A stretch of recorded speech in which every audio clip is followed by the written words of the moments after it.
au chapitre des mesures normatives. En point 1, transmission à l'Assemblée nationale pour autorisation de ratification de l'accord d'établissement du Global Green Growth Institute, GGGI. Le GGGI est nanti du statut d'organisation internationale intergouvernementale depuis octobre 2012 et travaille avec de nombreux pays à travers le monde pour promouvoir la croissance économique durable. Il en est de même s'agissant de la lutte contre le changement climatique. Cette institution fournit également des conseils techniques en mobilisant des financements et en facilitant le partage de connaissances et de bonnes pratiques. L'adhésion de notre pays à son accord d'établissement lui permettra de se faire accompagner en vue notamment du développement du cadre réglementaire et institutionnel pour faciliter la monétisation des actifs nationaux liés au carbone.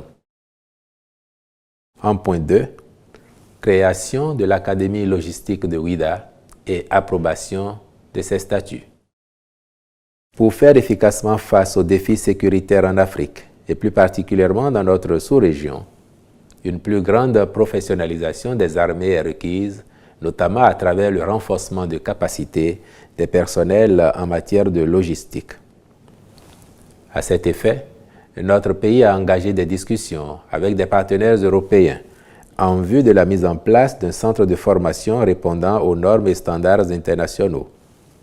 D'où la création de la présente académie basée à Ouidah et dont les statuts ont été, par la même occasion, adoptés.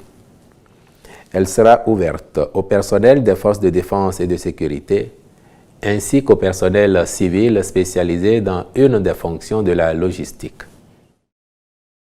Au nombre des mesures normatives, il a été également adopté le décret portant convocation du corps électoral le dimanche 5 janvier 2025 pour l'élection des membres de l'Assemblée consulaire de la Chambre de commerce et d'industrie du Bénin, CCI Bénin, au titre de la mandature 2025-2030. S'agissant des rencontres et manifestations internationales, il a été autorisé sous cette rubrique.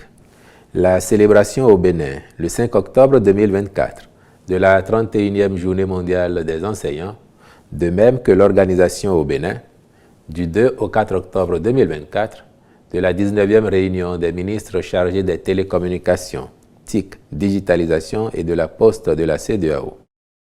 Du 6 au 8 octobre 2024, de la 6e édition de la Journée mondiale du coton. Du 17 au 19 octobre 2024, du 3e congrès des soins palliatifs et de la 4e Journée mondiale des soins palliatifs. De la 27e édition de la Journée nationale de mobilisation pour la lutte contre les troubles dus à la carence en iode, le 27 octobre 2024 dans la commune de Kandi. Du 27 au 29 octobre 2024, des premières journées scientifiques de la Société béninoise de néphrologie. Du 21 au 23 novembre 2024, du 3e congrès de la Société béninoise de rhumatologie. Du 5 au 7 décembre 2024, du 4e congrès international de la Société béninoise de cardiologie, conjointement avec le 3e congrès international de l'Association des sociétés de cardiologie de l'Afrique de l'Ouest et du Centre.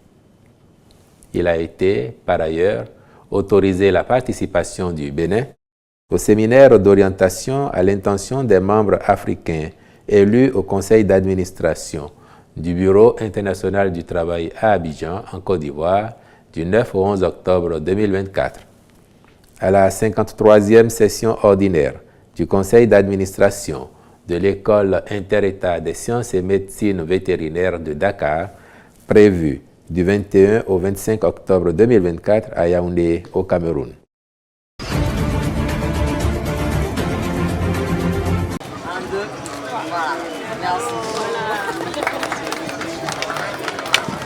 C'est ici, à la place de l'Amazone à Cotonou, que la ministre béninoise de l'Industrie et du Commerce a procédé ce mercredi 2 octobre 2024 au lancement officiel de la 5e édition du mois du consommation local. Placé sous le thème « Consommer local », un levier de développement industriel, de compétitivité et de résilience des économies de l'UEMOA, cette initiative vise à faire la promotion des biens et services locaux dans le but de stimuler l'émergence des secteurs primaires, secondaires et tertiaires, productifs et porteurs de la valeur ajoutée. Chers concitoyens, je saisis cette tribune pour faire un vrai appel patriotique et surtout exhorter chacun de nous à soutenir et à encourager nos valeureux entrepreneurs en payant la dîme locale. La dîme locale, ce n'est rien d'autre que le patriotisme. Ainsi, nous pourrons contribuer à créer de la richesse pour l'économie béninoise, à créer de l'emploi pour nos jeunes et à contribuer à l'amélioration continue de la qualité de nos produits. Je puis vous assurer que le gouvernement est résolument engagé dans ce sens, à la transformation de la consommation de nos produits, surtout à travers l'élaboration. Nous allons élaborer des documents de stratégie de consommation locale pour la première fois et surtout à travers divers programmes pouvant conduire nos transformateurs à la certification et à l'accréditation. La ministre Chadia Assouman était accompagnée pour la circonstance des ministres de l'économie numérique et celui des petites et moyennes entreprises. En tout cas, en ce qui concerne mon département ministériel, nous pouvons, Madame la ministre de l'Industrie et du Commerce, vous promettre que nous serons toujours à vos côtés, toujours disponibles pour soutenir les actions relatives au consommation local au Bénin. Il est important que nous puissions consommer ce que nous produisons. Il est même vital, il est même impératif que nous puissions consommer massivement ce que nous produisons, quel que soit le niveau d'achèvement, de finition, de qualité de ces produits. C'est ce que j'ai l'habitude de dire à la clientèle, à nous tous, y compris à moi-même. Mais quand j'ai fini de dire ça, à côté, je dis immédiatement et presque automatiquement à nos producteurs, à nos transformateurs, qu'il est tout aussi vital qu'ils élèvent le niveau de qualité de leur production, le niveau de raffinement, le niveau de finition. En alignement avec les différentes stratégies régionales et le programme d'action du gouvernement, la Suisse réaffirme son engagement à accompagner le gouvernement béninois et sa population pour un développement durable, résilient et inclusif. La Suisse est active au Bénin dans plusieurs domaines, dont le développement économique rural et local. Nous soutenons via nos programmes le secteur de l'agriculture et de l'artisanat. C'est pour cette raison, Madame la ministre, que nous vous soutenons financièrement et techniquement, non seulement pour cette édition, mais aussi pour les prochaines éditions du mois de consommation local. Consommer local permettra de booster l'économie béninoise, ainsi d'accroître les revenus des Béninoises et Béninois. Cette 5e édition du mois du consommation local mettra à l'honneur du 2 au 31 octobre 2024 5 secteurs clés, à savoir l'agro-industrie, le textile et la mode, les cosmétiques et produits d'entretien, l'artisanat, la technologie et la communication. Au programme, il sera essentiellement question d'une exposition-vente pour permettre de découvrir une variété de produits alimentaires, des caravanes et des marchés itinérants qui vont parcourir le pays de Porto Novo à Parakou, en passant par Cotonou, Abomey, Boycon et Djougou.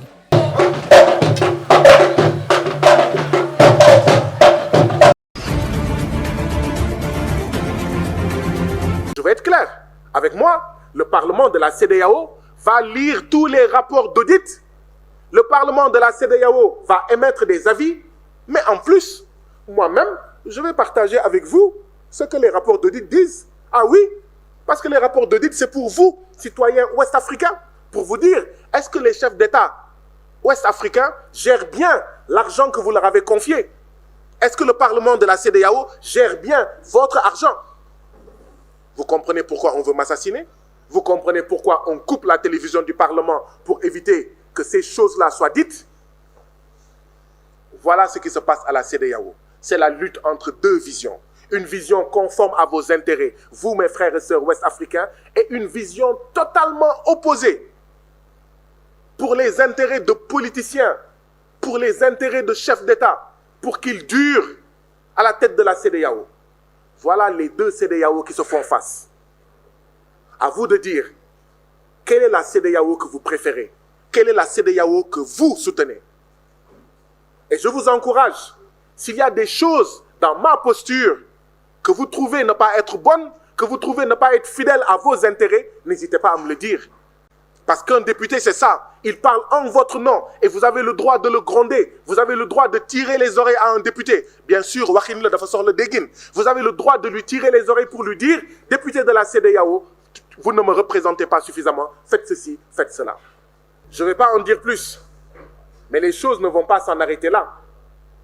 Parce que les plus de 20 citoyens de la communauté qui ont été bastonnés, qui ont été fracturés, qui ont été écrasés, mais vous imaginez? On m'a frappé comme un ballon de football pendant 90 minutes. J'avais l'impression même qu'on a ajouté une prolongation. Mais vous imaginez? Les autres ont été bastonnés. Donc vous imaginez bien que ça ne va pas s'en terminer là. Ça ne va pas s'en arrêter là. Nous devons tous dire fortement, plus jamais ça. Ce qui s'est passé le 29 octobre à Lomé au Togo, cette violence planifiée, encouragée et protégée, plus jamais ça. Et pour dire plus jamais ça, nous n'allons pas nous arrêter à ça.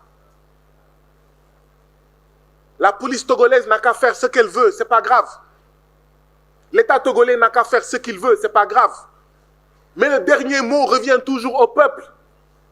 Et d'ailleurs, j'aimerais dire au peuple africain, mais à cause d'une réunion, ça veut dire que le gouvernement togolais a peur. Une réunion où il n'y avait même pas 1000 personnes. Le gouvernement togolais a tellement peur qu'il mobilise des nervis, qu'il planifie l'agression de ses propres citoyens. Ça veut dire que l'État néocolonial du Togo est fragile. Ça veut dire que l'État néocolonial du Togo sait qu'il n'agit pas conformément au peuple togolais. C'est pourquoi il fallait empêcher qu'un représentant de la CEDEAO, qu'un parlementaire de la CEDEAO s'asseye avec le peuple togolais. Parce que ce peuple togolais risque de dire à ce député ce que lui, il vit en tant que peuple. Parce que si vous ne faites rien de mal, de quoi avez-vous peur? Pourquoi vous avez peur d'une simple réunion?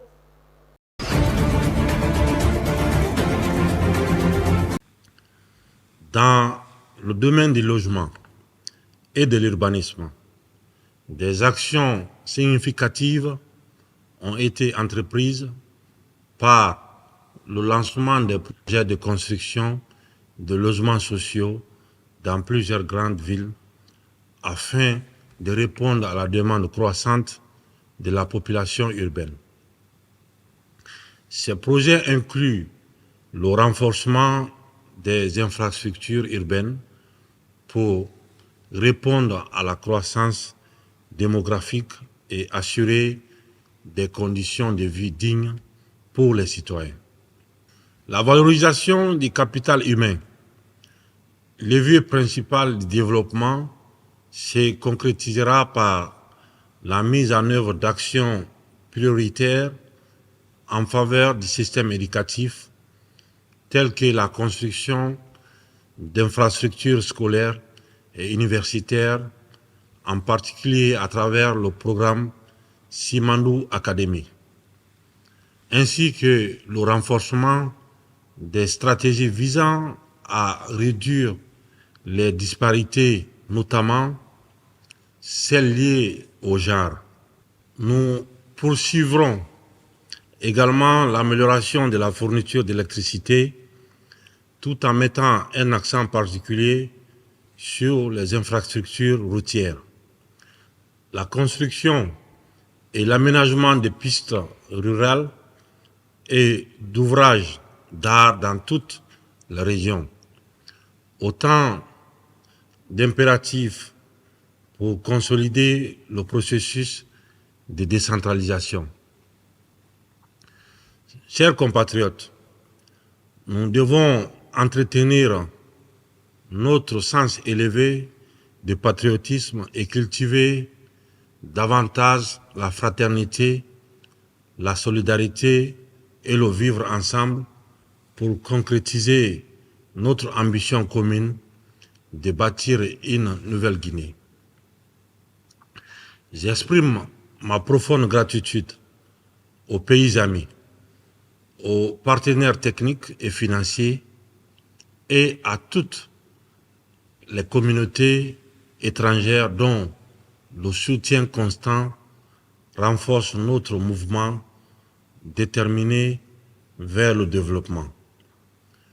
Aux Guinéens vivant en Guinée et ceux établis à l'étranger, je renouvelle ma reconnaissance pour l'immense contribution à la construction de notre patrie.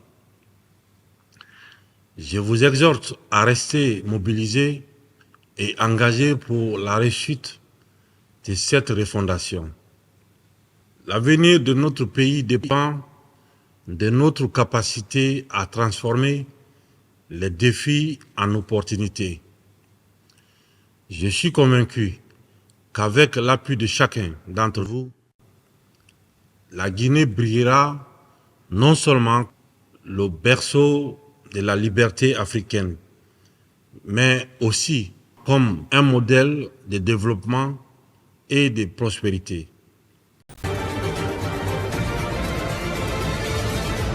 L'ancien président sénégalais a été choisi comme tête de liste de la coalition Takku Wallu Sénégal pour les élections législatives prévues le 17 novembre prochain. Cette coalition regroupe notamment l'Alliance pour la République fondée par Macky Sall, le Parti démocratique sénégalais dirigé par Karim Wade, Réumi d'Idrissa Seck, la coalition Jama Kadjarine ainsi que la nouvelle responsabilité d'Amadou Ba, dauphin de Macky Sall lors des dernières élections. En face, Ousmane Sonko, leader du parti PASTEF, a été désigné pour conduire la liste de son parti aux législatives. Emprisonné pendant 6 mois sous Sall, puis empêché de participer à l'élection présidentielle, ce scrutin législatif marque un nouveau face-à-face entre Sonko et l'ancien président sénégalais. Pour obtenir une majorité parlementaire capable de soutenir ces réformes et de stabiliser le paysage politique sénégalais, le président Diomaye Faye a décidé de dissoudre le 12 septembre dernier le Parlement et de convoquer des élections législatives anticipées.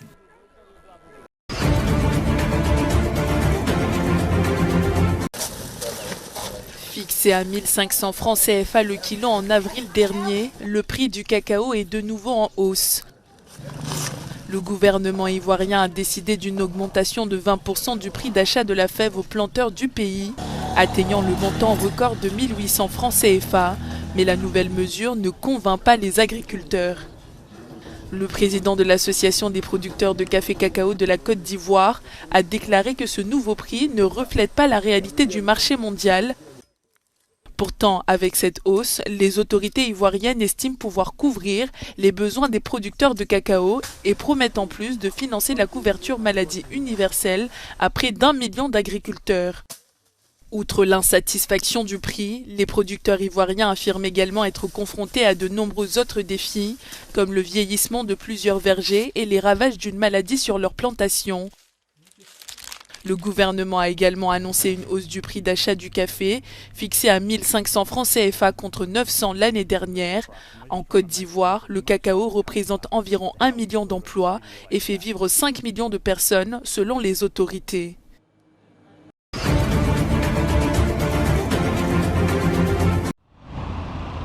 En Argentine, la dépouille de la légende du football Diego Maradona s'apprête à être transférée dans un mausolée à Buenos Aires. Ce transfert a été autorisé à la demande de ses 5 enfants, désireux d'honorer leur père de manière publique. Je n'ai pas d'opinion arrêtée sur cette question, mais en tant que fan, ce qui m'importe le plus, c'est que la famille soit satisfaite de cette décision. Si ses filles ont insisté pour que la dépouille de M. Diego Armando Maradona repose en paix, alors je suis heureux. Le corps de Maradona est actuellement enterré au cimetière Jardin de Bella Vista, à environ 50 km au nord-ouest de Buenos Aires.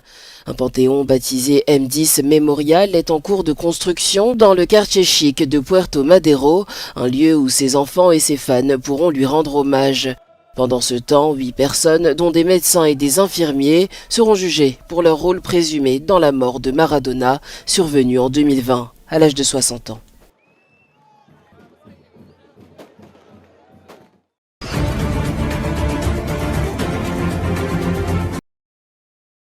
Le Rwanda a annoncé des essais cliniques pour développer un vaccin afin de contenir le virus de Marburg. Cette initiative a été confirmée selon plusieurs sources par le vice-ministre de la Santé, Ivan Butera, ce jeudi. Cette fièvre hémorragique virale similaire au virus Ebola a déjà fait 11 morts depuis le déclenchement de la maladie fin septembre. Les efforts pour développer un vaccin sont cruciaux pour prévenir la propagation de cette maladie dans la région. Afin de limiter tout risque d'accélération des transmissions, le ministère de la Santé surveille de près 410 personnes qui ont été en contact avec des cas suspects. La date du début des essais cliniques n'a pas été communiquée par les autorités sanitaires. Avant le Rwanda, la Tanzanie en 2023 avait déclaré des cas du virus Marburg et l'Ouganda en 2017. Le virus qui se transmet par contact direct avec les fluides corporels d'une personne infectée ou d'animaux peut causer une maladie grave avec un taux de mortalité élevé pouvant atteindre 88%.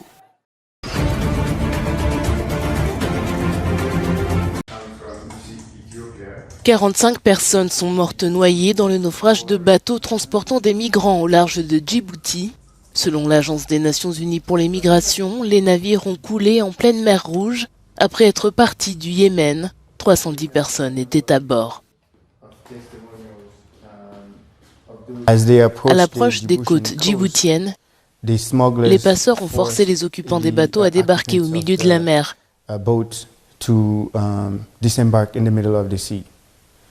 Vous pouvez imaginer que c'est une zone très violente, la mer elle-même et beaucoup de ces migrants qui ne savaient pas nager, et même pour ceux qui savaient nager, car à cause des courants et de la force de la mer,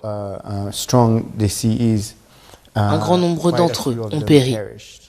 Chaque année, ce sont des milliers de personnes qui tentent l'aventure de la migration irrégulière. Les passeurs remplissent les navires de personnes originaires de pays d'Afrique, du Moyen-Orient et d'Asie du Sud, prêtes à risquer leur vie pour atteindre l'Europe continentale.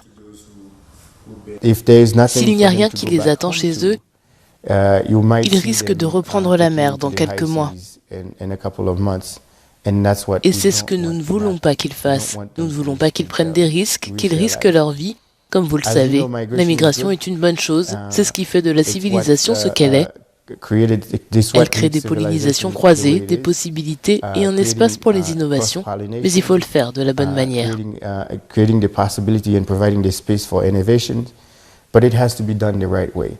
Les gardes-côtes djiboutiens ont indiqué qu'une opération de sauvetage conjointe était en cours et qu'elle avait commencé tôt lundi. 115 survivants ont été secourus.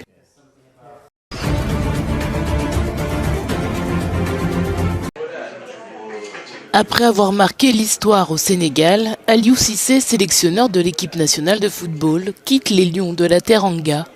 La fédération sénégalaise a annoncé qu'elle ne prolongera pas d'1 an le contrat du coach de 48 ans pour des raisons sportives.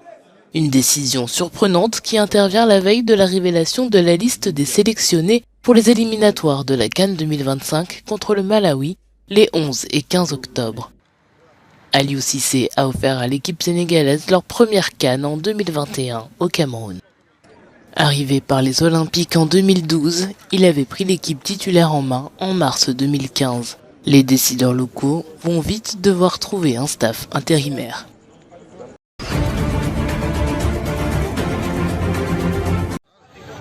Jusqu'à 10 000 migrants haïtiens expulsés chaque semaine. La République dominicaine durcit sa politique migratoire. Le porte-parole du gouvernement a annoncé une opération de rapatriement massif des Haïtiens résidant illégalement dans le pays. Le gouvernement veut aussi faciliter les retours volontaires. Un protocole sera établi pour les immigrants illégaux et pour leur retour assisté. Nous voulons leur garantir des conditions dignes et tout élaborer en collaboration avec les autorités haïtiennes. L'instabilité politique et les violences de gangs qui perdurent en Haïti contraignent de nombreux citoyens à l'exil. Unique pays frontalier sur l'île d'Hispaniola dans les Caraïbes, la République dominicaine voit arriver des milliers d'exilés haïtiens chaque année. Une situation que le président Luis Abinader a promis de changer. Depuis son arrivée au pouvoir en 2020, il a multiplié les expulsions de sans-papiers et renforcé la présence policière à la frontière. Le chef de l'État a aussi fait construire un mur de 164 km qu'il a promis d'étendre.